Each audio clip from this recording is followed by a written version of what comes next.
Hey, folks, welcome back to the Get Stark podcast. Really looking forward to this conversation with the Dr. Mitchell Kelly Edquist coming from you live in La Crosse, Wisconsin. Mitch, what's happening? What's going on, my man? Glad to be back. It's been a full year. Been a full year. Last time we got to podcast was in person here in Lawrence on campus in the Budig Hall. Wonderful studio. We had a lot better acoustics then. We had a lot better of a connection because we did not need the internet at that time. But correct. We're fighting through it now. We're fighting through it. We're fighting through it. Yeah, this isn't take one, but hopefully it's the final take. It's a great social distancing podcast. It really is. Absolutely, man. Well, hey, how about you give the listeners a little update as to what's been going on with you over the last 365? I mean, you've got a couple letters after your name now. That's pretty exciting stuff. I do. Yeah. Last time. So it was episode 37, I believe. It must have been last April, I think. Indeed. That was a couple months before med school graduation. So since then I got my degree and have started residency essentially. So I'm in my first year, my intern year of residency here in beautiful La Crosse, Wisconsin. Been living the dream ever since. Heck yeah, man. And I was fortunate enough to be in New York City with you and your family and reflect on those days often. I just sent you a little video that my phone actually sent my way last week of a compilation of all these different pictures. And it was very nostalgic. That was a really fun little montage there. Yeah, it was. Fantastic 4 days or so in New York City. It sure was. Yeah. And honestly, New York City is expensive, but I feel like we did it right. We had a ton of fun, but we were kind of balling on a budget. We had a little Airbnb. Was it in Brooklyn? Maybe it was like Coney Island. It was way south. It was far away.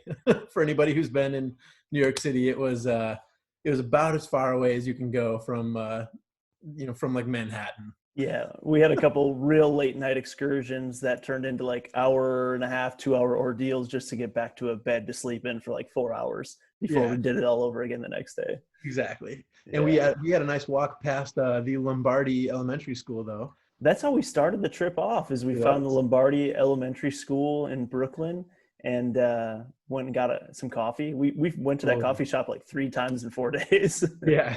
Creatures of habit. Once you find something good, just keep doing it. Just keep doing it. Yeah, man. Well, hey, how about you tell us a little bit about what it's been like this spring with working in the hospital, with working in Gunderson and being an infectious disease. Right. So I did my infectious disease rotation. I guess I got a kind of luck of the draw to be scheduled for it during the month of March. Because as everybody knows by now, it was probably like the second or third week of March that everything kind of blew up in regards to the whole coronavirus thing. So that was a really good learning experience. I got to sit in on a lot of good like teleconferences and meetings with people from the CDC and other agencies like that. Got to see a lot of the behind the scenes work at a community level hospital for what sort of thing goes into the preparation for a pandemic, essentially. It's a lot of work behind the scenes, a lot of logistics, a lot of paperwork, a lot of meetings. Like it's quite the ordeal, as everybody can probably imagine. So that finished up the end of March. And since then I've been in the emergency room. So that's been kind of a fun rotation to transition into from infectious disease down to the emergency room. The hospital, so our location, we've not really been slammed by the coronavirus, by SARS-CoV-2 is actually what the virus is called. Have not really been slammed too hard by it in this location, which has been nice, of course. We prepared quite a bit and have everything already in the hospital. There's a whole hospital floor that's all walled off now that did not used to be walled off. Some of the windows were knocked out to create a negative pressure system throughout the whole hallway to try to keep everybody safe. The elective surgeries and procedures are canceled. The most outpatient appointments are canceled in favor of doing telemedicine style appointments. It kind of feels like a ghost town in the hospital. It kind of feels like you're working on a weekend every day with just the lack of normal people milling around. So it's a little bit eerie, but I'm thankful that we have not really been too stressed by the disease itself. We've only had maybe, I think at max 3 in the hospital at any given time. Yeah, it seems like population density is the most important factor Huge. with this.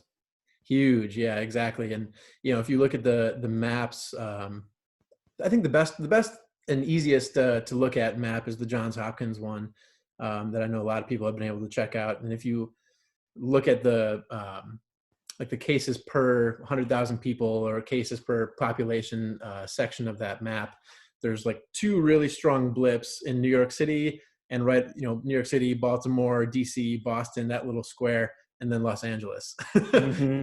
and then up in Seattle. Yeah. Pretty much everything in between is just a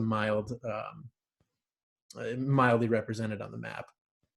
Yep, that totally makes sense. And Mhm. I guess we're lucky to be in Wisconsin and Kansas, places where Yeah. you still got to take it serious for sure. This thing can spread quick. Mhm. But I'm starting to get the sense that we're going to get back to a new normal Mhm. sooner than later. I'm really starting to get that sense. I think so. I think people are just kind of ready for it. Like, it's been a good month where everything's been pretty much locked down. But I th- I think a lot more statistics have come out lately that the proverbial curve is being flattened, and in some Hmm. places is decreasing a little bit. There's another website out of the University of Washington, I believe. Um, the website is essentially IHME. I don't know what that stands for off the top of my head, but it's their like mathematical modeling system that all the officials have been using and that all the media outlets have been citing. And the graph is all charted out and everything. And it looks like on that mathematical modeling software that I believe it was 2 days ago was the peak resource use and I think peak death rate in the United States from a model standpoint. Oddly enough, today actually is Kansas's peak. All So right, I you're made living it. right, you're living right through it. Yeah, you're in Ooh, it. here we go. um, yeah, so I understand it and know that a lot of the places in the high population density areas, hospital wise, are definitely struggling, or were more at first. I think a lot of things have kind of caught up in terms of resources and in terms of preparation and whatnot. So it seems to me that things are going a lot better now than they were, a week and a half ago, even a week ago at this time. That's good to So, hear. I yeah. know one of the spots in Kansas that's really gotten drilled is a nursing home or assisted living center in Kansas City, and they Hmm. might have had 300 people living there. And I want to say they lost a lot of people. They might have lost even like 90 folks, Oh wow. and we haven't lost a ton of people in the state of Kansas in general. Sure. So it's just kind of interesting to see how, once again, population density, people living in close quarters, but also the people who have compromised immune systems and they're Hmm. not able at the age of 80 and 90 to be exercising and Right. doing different things. Exactly. And that's exactly what people have been saying the whole time is it's these, kind of well-known risk factors will um, lead to a human being having a higher chance of having a severe infection. And that's not to say that the young, healthy people never have severe reactions and never have a devastating, disease course from this, but very much less likely than your older typical nursing home resident. And that situation just totally lends itself to increased transmission and spread within their little community there because everyone kind of lives on top of each other and it's tough. It is tough. I know they just announced yesterday that Von Miller is technically the second NFL player who is tested positive for COVID-19. And he does have asthma. So some people were Okay. freaking out a little bit about that. But he said that he doesn't feel any sort of symptoms. He Yeah. has it, but he feels great. And I think that's been kind of the census for a lot of people, especially younger folks. Like, yes, we tested positive for COVID-19. Yes, it's serious, but let's Hmm. not act like this person has cancer. Um, Yeah. it's Yeah. not that serious, It's right? it's tough because it's different for everybody. So it definitely can be that serious. Hmm. And it's definitely not something to take lightly, but it doesn't have to be full on like thoughts and prayers mode either True. for every single person who gets it. Um, I get it when people are going downhill, of course it should be, but Yeah. you know, it like for the athlete, for Von Miller, for his 32-year-old hyper athletic, living in Denver probably, so has fantastic like, cardiac and respiratory reserve from training at altitude for a million Hmm. days in a row, essentially. Yeah, he'll probably be fine, I imagine. Exactly. And if he got pneumonia, people would be like, Von Miller has pneumonia. That sucks. I'm glad I don't Right. have it, but because it's this COVID-19, we've just kind of, I think Yeah. the fear that has been driven into COVID-19, it's helped us stay ahead and probably Yeah. get to this state right now where, like you said, the curve is flattening. Right. We're arguably, we see the light at the end of the tunnel much more now than we did 2 weeks ago. Yeah, I think so. We might have potentially over prepared a little bit, at least in some places. That's hard to say. Like once again, in places like Los Angeles or New York City or something like that, but in like North Dakota or Wyoming or places like that, like Right. them going into full on hardcore shutdown mode, like might not have been all that necessary. Um, I know it seems like the conversation is starting to shift more towards when will we be reopening different industries and different parts of the economy. Um, and I think that's a pretty realistic short-term goal. It seems for places like that, um, these not high population density zones such as North Dakota and Wyoming and whatnot. Um, that being said, Wisconsin just extended our whole lockdown stay-at-home thing until like the end of May, I saw which that. has a lot of people pretty frustrated in this I area. understandably so. I mean, I'm all for being proactive and taking care of people. People over profit is definitely a philosophy I've adopted. With Mhm. that said, um, people got to eat. People have to feed their Yeah. families and pay bills. And we just extended it here in Kansas until May 3rd or 4th, I believe, Okay. which I think that's appropriate. A couple more weeks, That's but I think fine. Yeah. Wisconsin going until the end of May, that's over a month. Yeah. It might have been a little bit aggressive. Maybe. Yeah. Because it seems like Milwaukee is certain hospitals in Milwaukee are kind of having a tough time, but outside of that, I mean, specifically La Crosse County has not had any deaths. The only people who have died at our hospital have come from northeastern Iowa. Um, and northeastern Iowa is having a little bit of a pocket of cases for some reason, Hmm. but yeah, it just most of the state just isn't really that hard hit for some reason. I mean, probably for the population density reason, and because we had a lot of time to prepare, we were very insulated compared to the coasts. But Absolutely. yeah, it seems a little. I wish that the stay-at-home orders would be like week by week, not like a month in advance this early on. I It totally seems like agree. a little. It seems like a little much. So I've heard some talk about herd immunity and how that works with diseases and sicknesses. Can you Mhm. describe kind of what that concept means?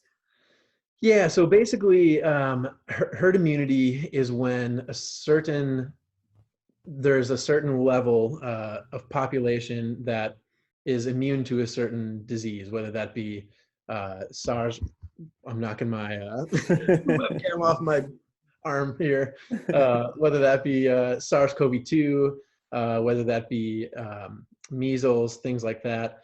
A lot of times you hear herd immunity in conversations regarding vaccines, but what happens is you end up having a certain level or certain threshold of the population reach that are immune to a certain condition that do not themselves become infected with the disease if they're exposed to it and don't end up transmitting disease onto other people and being contagious and getting other people infected. They never pass it on essentially. So you get what you need. What that leads to is that you don't need to have 100% of the population exposed, go through the disease and be recovered to uh, almost essentially wipe out a disease. If you have a certain amount of people who are unable to transmit the disease to other people, um, I don't know if I'm saying that correctly, but if you have a certain amount who are immune or have recovered, that severely reduces the transmission rate generally. That makes sense. I think I'm kind of saying that in a roundabout way, but Yeah, it makes sense to me. it's a It's good thing. basically You want to reach the herd immunity status if you can, and vaccines do that absolutely. for things like measles. But for things that we don't have vaccines for, you can do that by having most people exposed and recovered. Hmm. So I'm glad you brought up vaccines because that was the next word that I wrote down after herd Oh no. immunity. It's hard when you're from a small town in Wisconsin, and sometimes you log into Facebook, you see different sort of posts and different opinions, which is great. I think unique opinions are what America's founded on, but sometimes I think we have to evolve and accept that science is here to benefit us Mm-hmm. and make our lives easier and healthier and more prosperous. So, Yeah. vaccines to me, it just makes sense. It just seems almost like common sense to listen to doctors and experts in the field of medicine. Yeah. It's unfathomable for me to realize that people will continue to not trust vaccines and will continue to refuse them for their children, on the basis of quite literally one study that was done, I think in the 90s, that had falsified data that all of the co-authors redacted their support for, and that the main author lost his medical license for. Um, it's I don't know, that study got out. People, it gained a little bit of steam. Then a couple of notable celebrities, who I would say are probably no longer really in the A-list celebrity range, propagated the sorts of myths regarding like autism, say for the MMR vaccine, um, and it kind of just sparked this whole movement. And people are just, I don't know what it is. People will believe what they want to believe, and you can find anything on the internet. So when your brain gets that nice little surge of dopamine from a little exercise and confirmation bias by reading something that like might be able to be construed to fit your own narrative of how the world works, the brain loves that. And the people who go out and seek information on how vaccines are harmful, and they find a little nugget of something that they can latch onto, it only just furthers to feed that or scratch that itch that they have. Mm, Um, these people who make vaccines spend hundreds of millions of dollars and do years and years and years of safety testing and efficacy testing before it's ever released to a human being. So some people have allergic reactions to some vaccines, and that's fair, but you do not get autism from vaccines. You do not have toxic mercury injected into your body from vaccines. And overall, vaccines have saved probably hundreds of millions of people by this point. totally agree. So partly why people are fighting so hard to try to develop one for this damn coronavirus. I know, and they're going hard right now. There's people that they're really trying to accelerate the vaccination, and it wouldn't Yeah, surprise me to see something that could be shared by the end of 2020. I don't know if that's realistic, but I'm yeah. hopeful. I wonder. I am of the. It seems to me that there will first be a treatment before there's a vaccine, um, which is fine too. Because once you have an effective treatment for something like this, then the scariness factor drops down immensely, and it kind of at that point becomes more like any other disease that has a treatment. Um, someone gets it, they get tested for it, they test positive, then they get treated. Um, and so there's definitely some good progress being made in that realm as well. A lot of people hear about hydroxychloroquine. That's probably that one and remdesivir are the two that probably get the most media attention so far. Um, hydroxychloroquine has had kind of mixed results. Hmm. There's been some very small studies that have had just a small population or a small sample size that has shown some benefit to like reduced viral load and reduced fever time and reduced time on a ventilator. There's been other studies that have shown that it didn't really make a difference for those patients. So that one's kind of up in the air still. I think it was even today or yesterday that there was a study that some early, I can't say that the results were released, but there was like a teleconference from this company called Gilead, which is a pharmaceutical company, and they're working on testing remdesivir, which is an antiviral drug, in Chicago. And they had a teleconference with something, and some journalist was a part of that teleconference and decided to publish what they heard essentially. And I guess they had like 115 or 150 patients in Chicago that got different levels of this drug remdesivir, and so far the results are very positive. Awesome. People being like, fever free and discharged out of the hospital after having severe disease, like 2 to 3 days after starting this medication.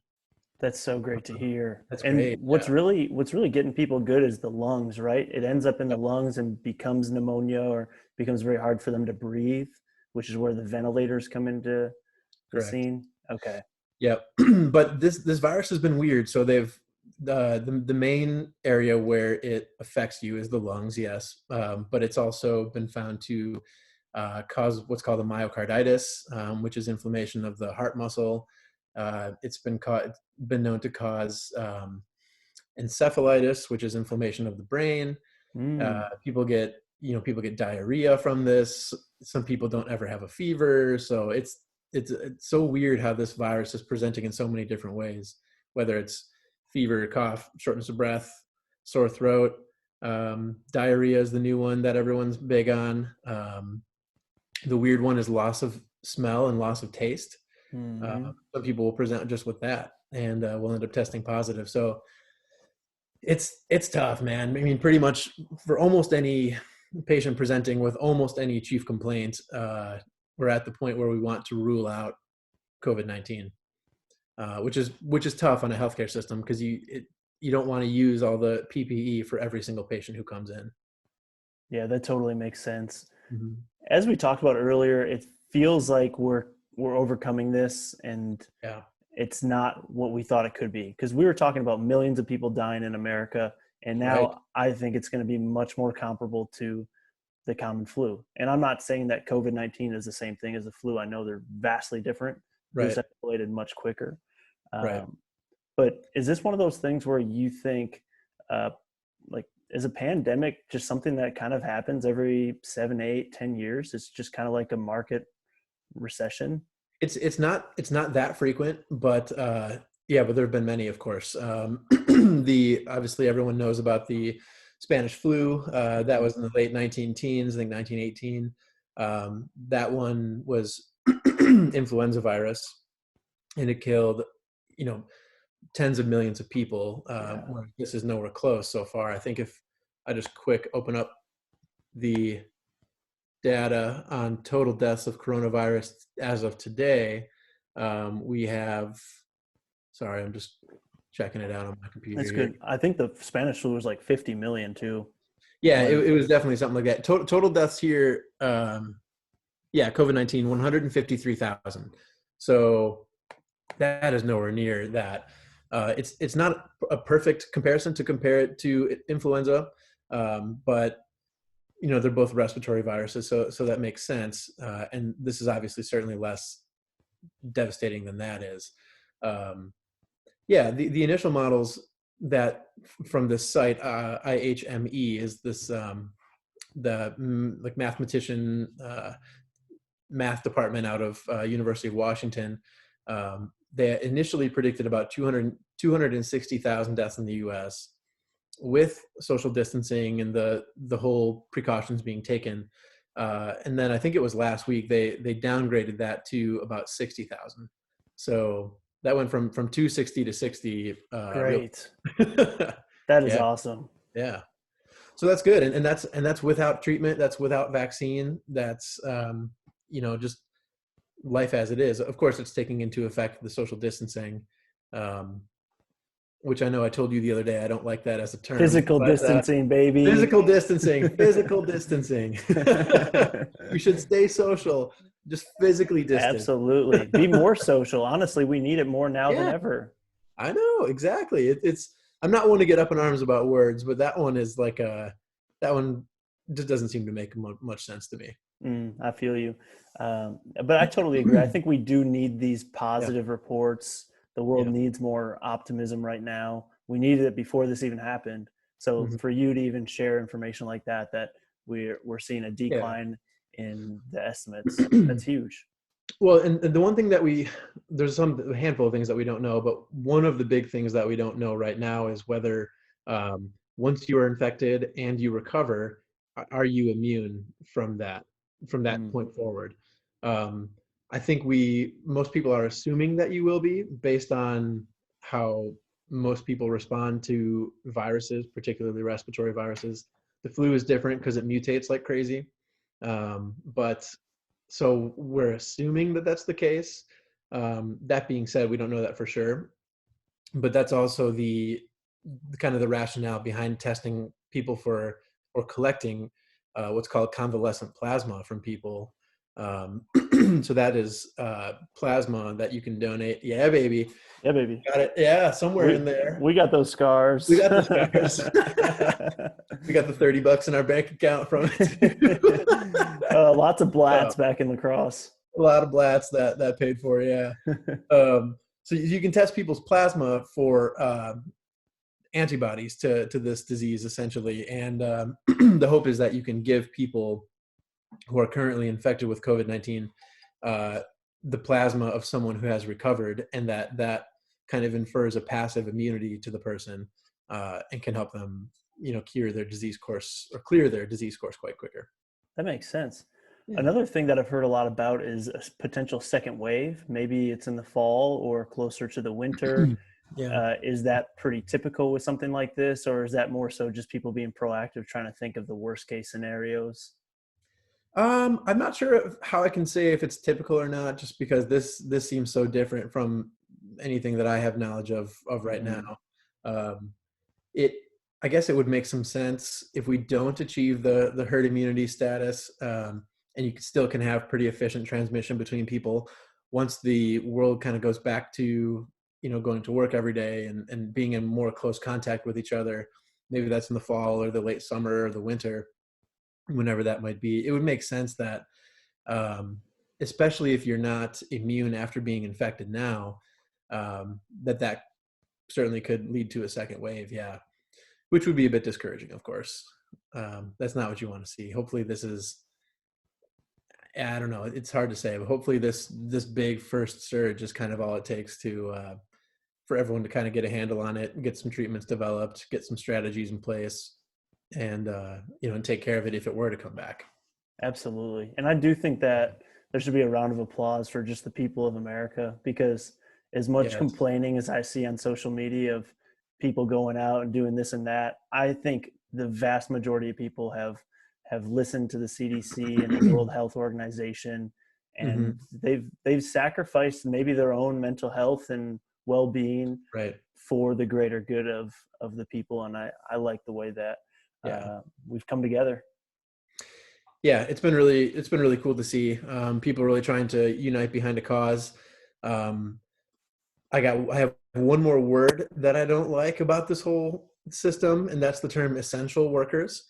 Uh, Hmm. I don't like splitting people into essential workers versus non-essential workers because uh, I think what this event has shown, is that based on the repercussions to the economy and to people's mental health and to just the kind of joy that exists in the world at any given time, that people are essential from top to bottom, and that it kind of takes this whole group of people doing their own thing in so many different industries and so many different forms to help everything run smoothly, um, to kind of lead to everyone enjoying the quality of life that they enjoy.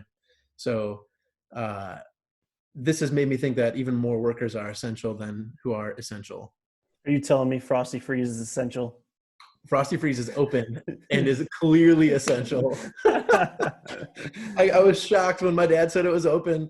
I was like, no way. Man, that was kind of disappointing for me, which I'm very protective right now because I have a father who's sick. Like, and Yeah. I don't want this ice cream shop in my hometown that attracts hundreds of people on a daily basis to be open. But I also love Frosty Freeze. So you can't eat there. You can either go through the drive-through or you can walk up, get it, and walk away. But when I And see pictures, they have the little 6 feet, like, little they? like spray. They have little spray painted ice cream cones on the ground where you can stand. Okay, all right.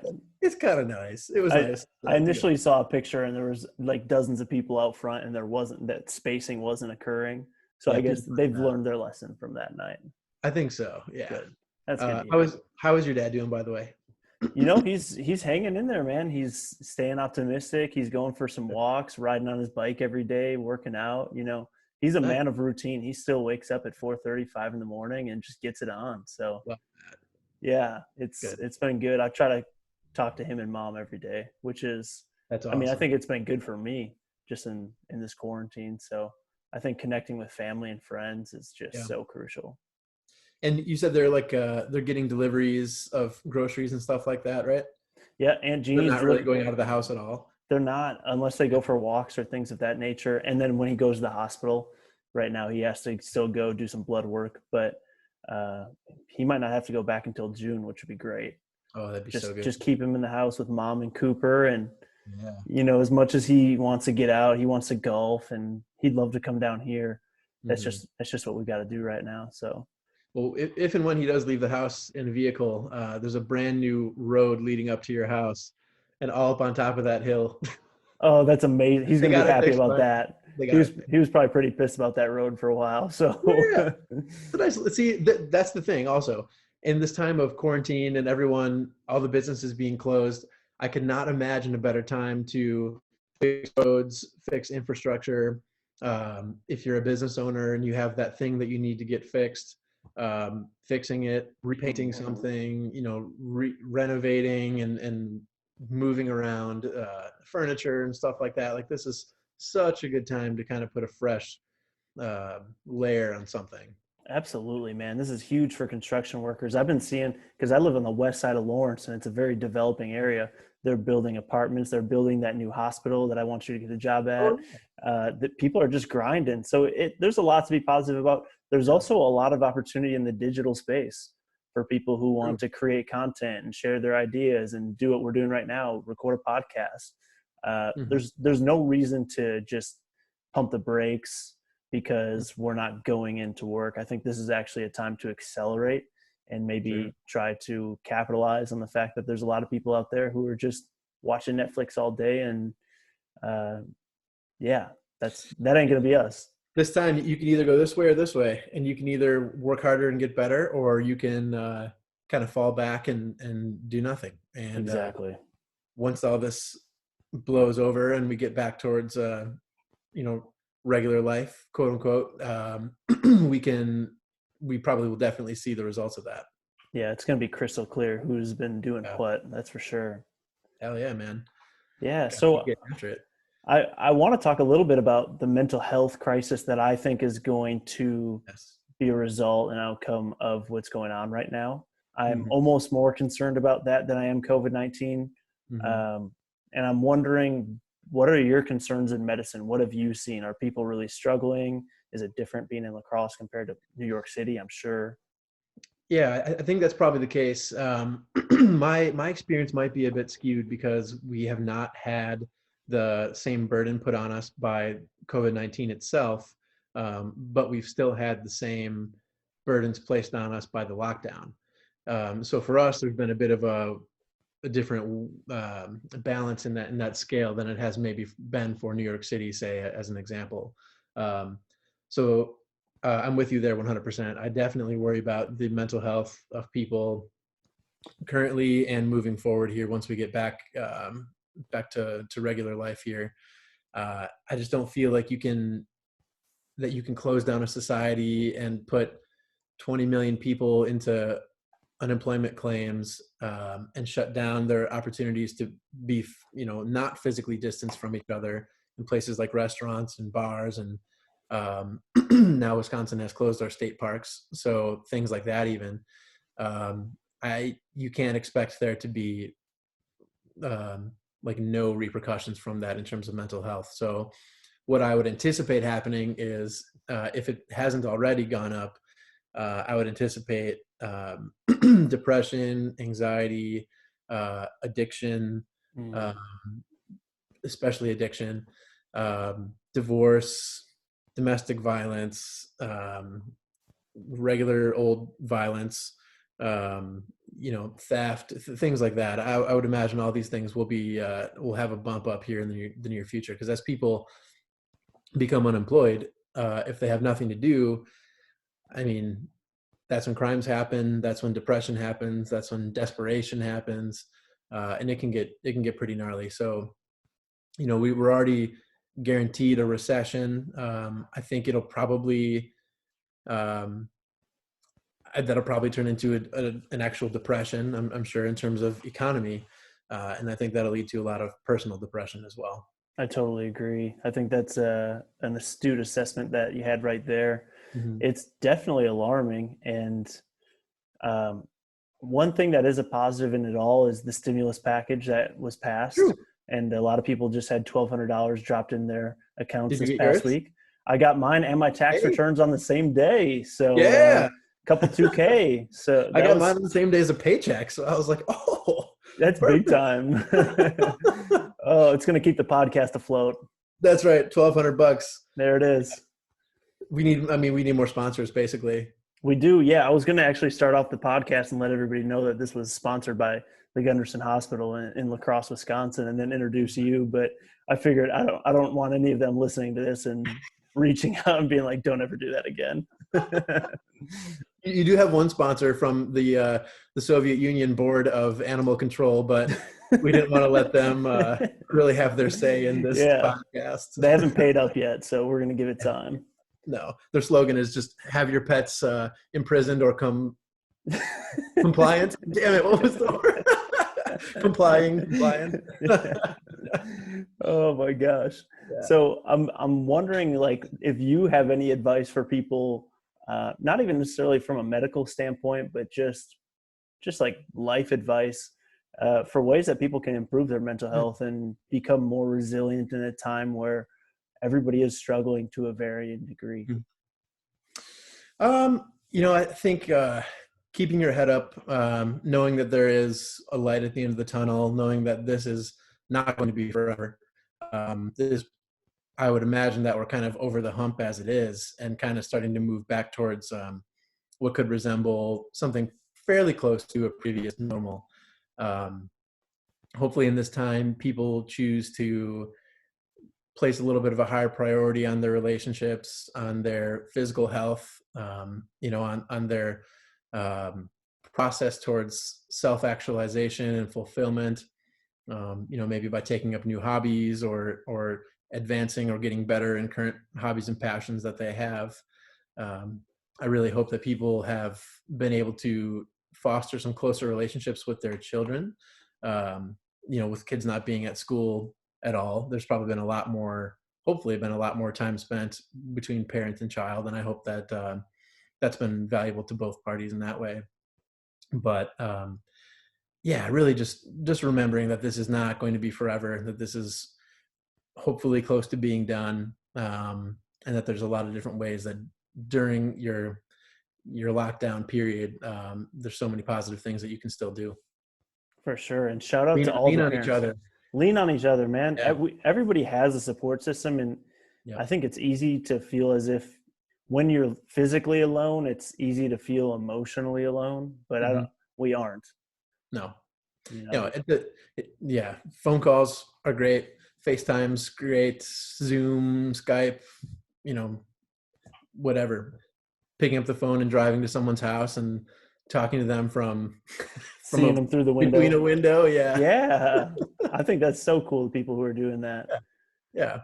My dad made the comment that going over to grandma's house and talking to her through the window is essentially like going to a zoo. I was like, okay, Dad. It's the grandparent zoo. Yeah. Like, all right. Oh, that's funny. I thought that was pretty good. For sure. But man. Yeah. I like that for sure. Call, don't text. I think hearing people's voice, and if you can make it a video call, seeing like somebody's face even, It's Mhm. just, it's going to boost you just a little bit more. Yeah, absolutely. How's campus over there? Is it absolute ghost town?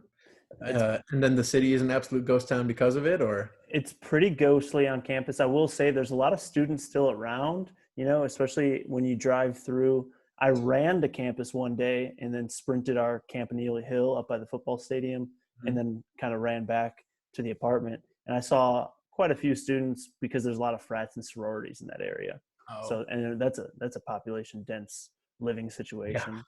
But the city in general it's quiet. I go to the grocery store, see people. There's a couple coffee shops that are still open, and I try to stop in at least once or twice a week to support them. Today, the Wheel, which is like a classic bar restaurant, opened up for noon burgers. So I Have we been ordered. there? I don't believe so. I think It's you not. and I went to the Bull, and you have stepped foot in the Hawk, I believe, as well. Is this part of the Bermuda Triangle? It is a part of the Bermuda Triangle. Yeah. Maybe you have been in the Wheel. Maybe we stopped in there for one brewski, but I don't think we did. Is that when But we talked about Ball State? there might have been Morehead State and Ball State. And Kansas's deep disdain for Ball State. Oh my gosh. Yeah. Yeah, it's a good time around there for sure. But they opened up and I got to pick up a burger. So, but yeah, in general, people here, Mhm. Lawrence is a very, very liberal city. And I think, not to make this political, but I think people who lean left maybe have a tendency to, like, I don't want to say overreact, but like really take things like this seriously. Mhm. And I think that a part of that Lawrence culture is just they've really bought into the physical isolation, the physical distancing, which is great. Yeah, that's really interesting, and I wonder if that's inherent to them based on like personality traits and overall view of the world, or if that's secondary to media coverage, and certain media outlets presenting things in a certain way that may be um, painting a different picture from a different media outlet. Like, say, I'm being too vague here, but like MSNBC or CNN um, reporting things in a different way from, say, Fox News. Mm-hmm. Um, I mean, I've definitely seen that. CNN and MSNBC are much more doom and gloom, much more, keep the death counter always tallying up and always keeping it there, and talking about how terrible of a job the government is, and then places the government is doing, and then like Fox News, for example, is saying, the more positive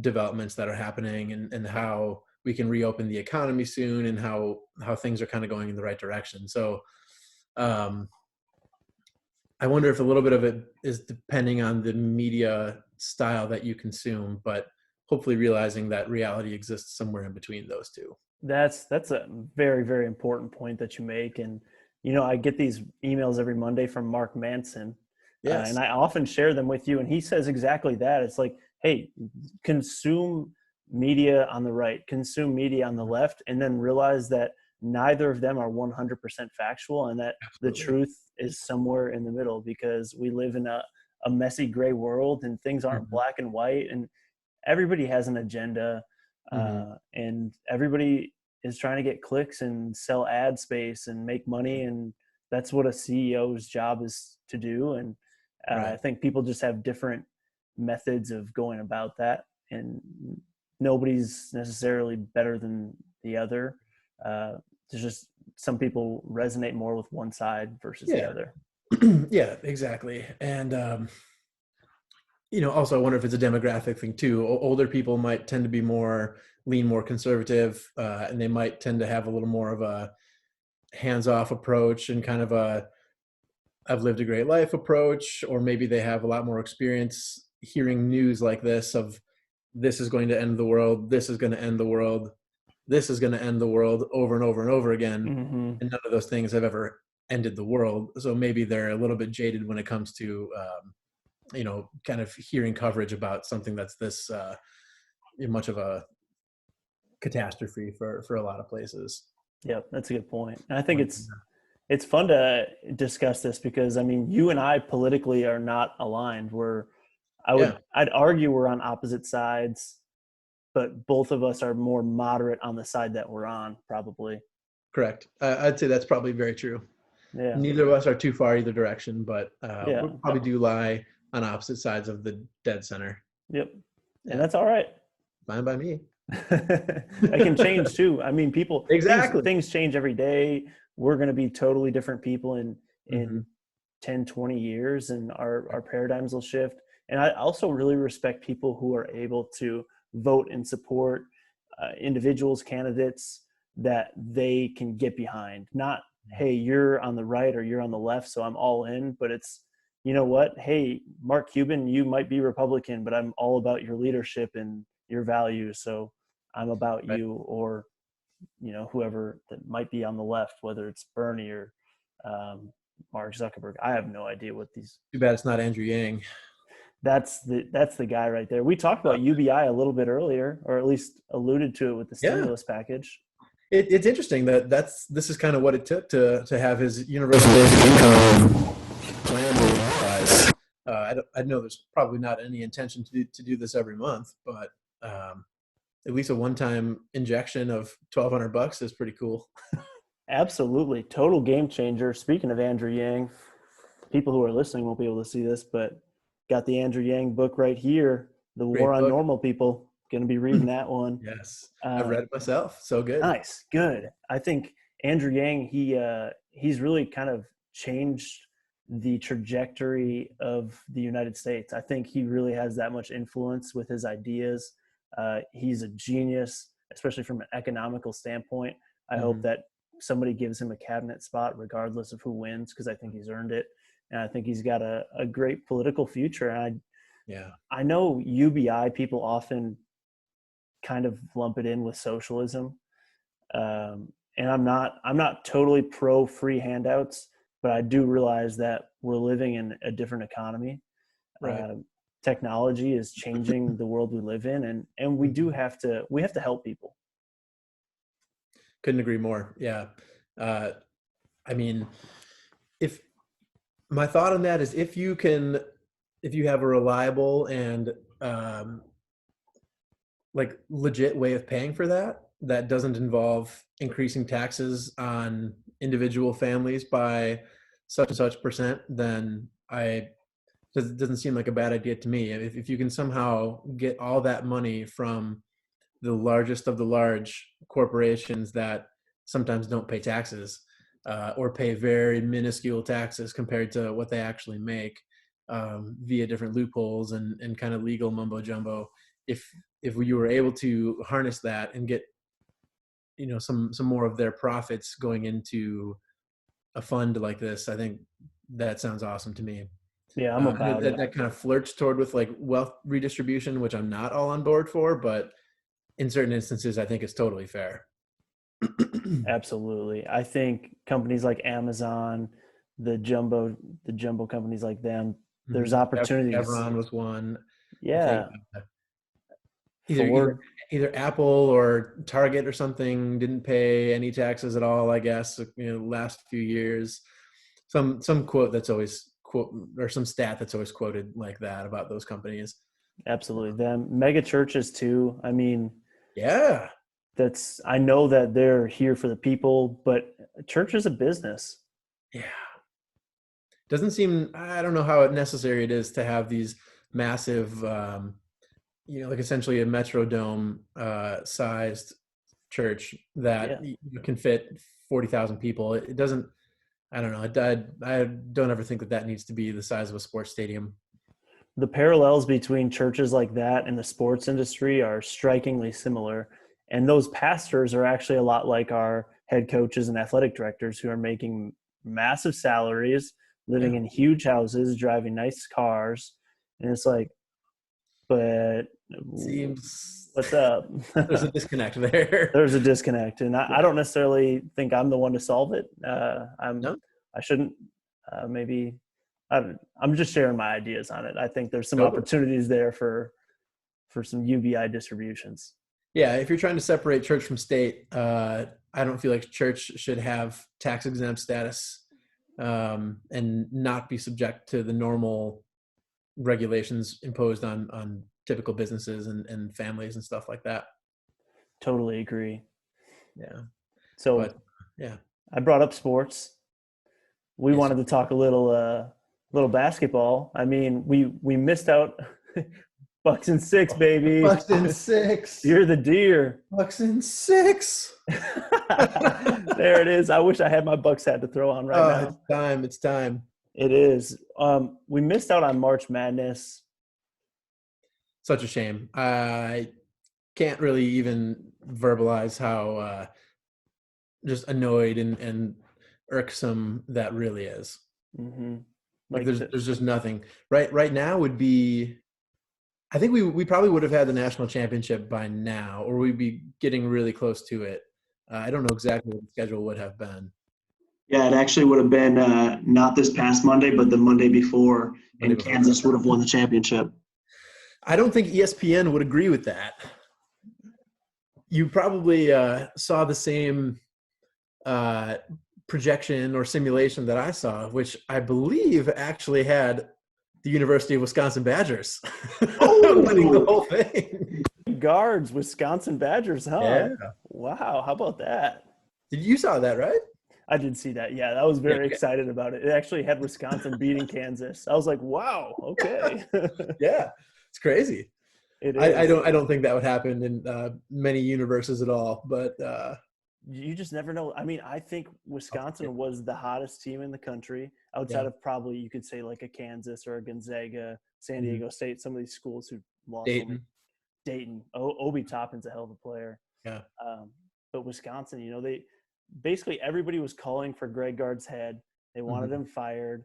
Kobe King left the program, and downward spiral. It just looked awful. And then they had their strength coach got let go, or he resigned in the middle of the season because of racial epitaph. The Kobe King drama. Exactly. Yeah. And then they just got on a roll, and they kept winning, and it seemed like the culture really came around, and the team was galvanized, because that's what suffering can do. Shared suffering can really help to boost a culture. That's true. I think we can try to create some parallels to like even non-sports life, to sports life with that same idea in terms of the whole coronavirus thing. But if I'm not mistaken, after they lost Kobe King, I don't think they lost again. I don't think so either. Maybe once, but they ended up they went on quite the win streak, or at the very least like 9 out of 10 or something like that, and ended up being the best team in the best conference. So I don't know, that was playing on fire. They had a lot of people stepping up for them, have a very good core of players, not exciting by any means, but they will get the job done in a certain brand of Wisconsin basketball that they do every single year, no matter who their players are. 100%, man. And the exciting thing is they're bringing back pretty much everybody next year. They're going to have 5 seniors. They're going to have a lot of leadership. Micah Potter was a heck of an addition to this team from Ohio State. And they're getting, I believe, some twin brothers from La Crosse Central. Sure are. It's a big recruits. And I don't know if it's for next year or the year after, but got the number 1 rated basketball player in Michigan, North Dakota, maybe Iowa too, maybe? You're right. We did get the top in 3 states. Yeah. Mm-hmm. I don't know. And I think Wisconsin, because I think one of those twins from La Crosse, I think, was the number 1. That's what it is. I might be wrong, but I think it was that. Yeah. You're right. So it's a great time to be a Wisconsin Badger supporter, fan, member. Future's looking bright. Future's looking really bright. Come on. Just playing. But also the Milwaukee Bucks. Oh yeah.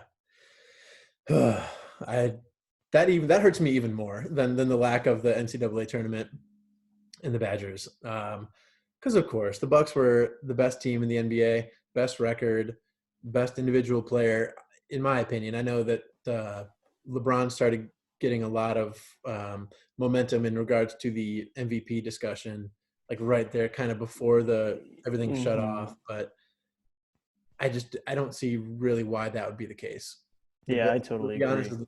the best player on the best team with better stats, with a worse supporting cast. I mean, he won the MVP last year and then got better in pretty much all statistical categories, and his just clear dominance has only improved. I don't see how you cannot give it to a guy like that.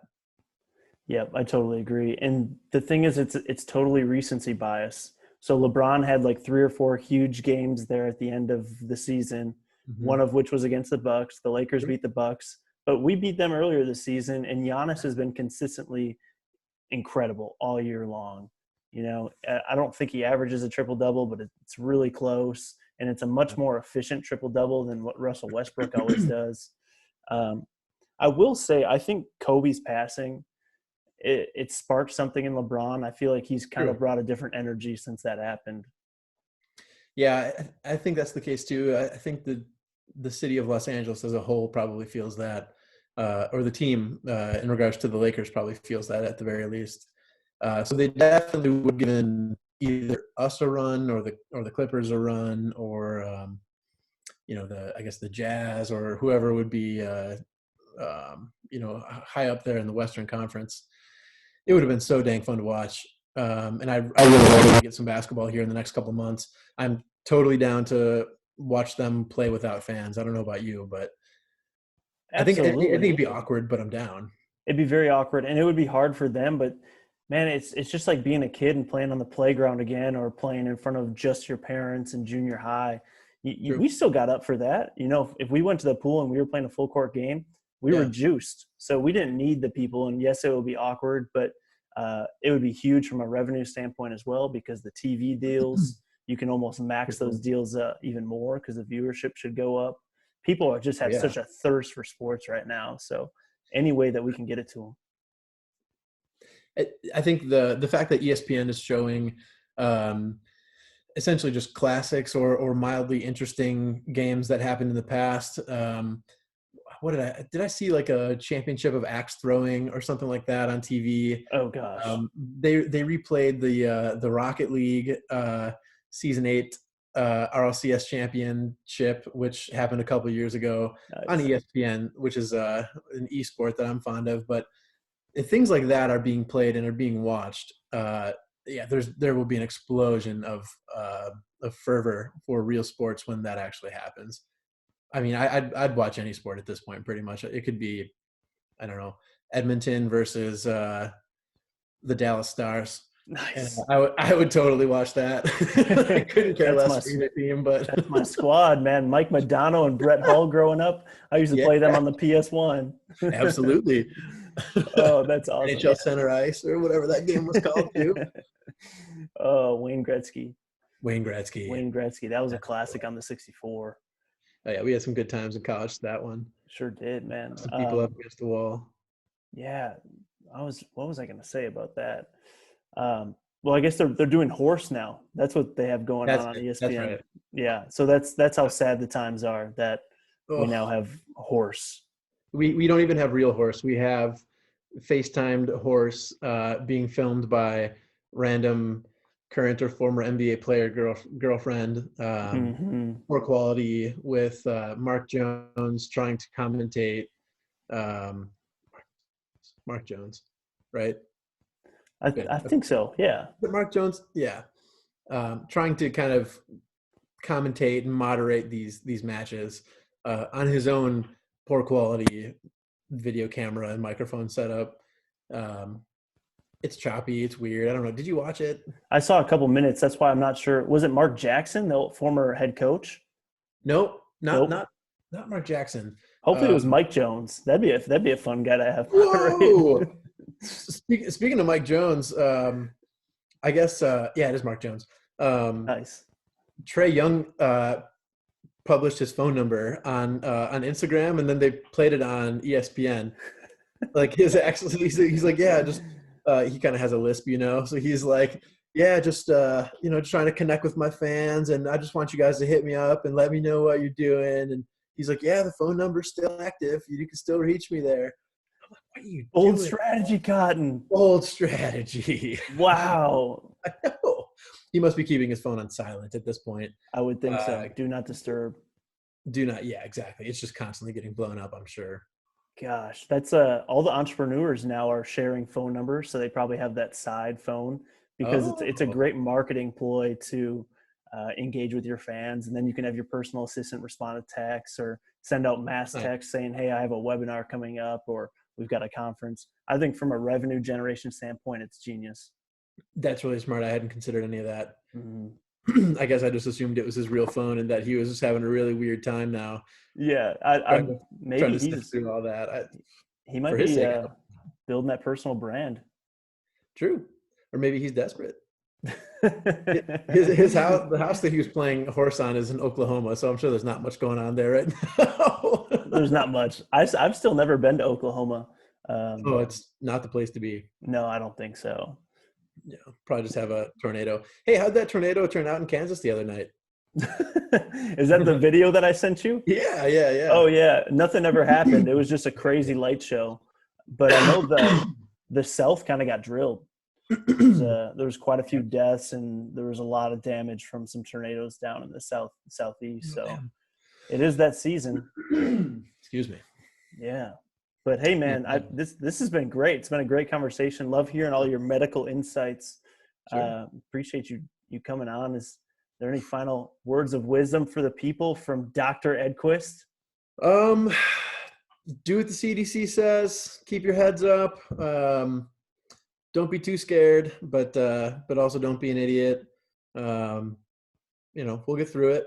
And everyone's here at the hospital. Everyone's here working for the population and working for our potential patients. So everybody's prepared and ready, and you'll be in good hands wherever you go if you end up needing hospital services. So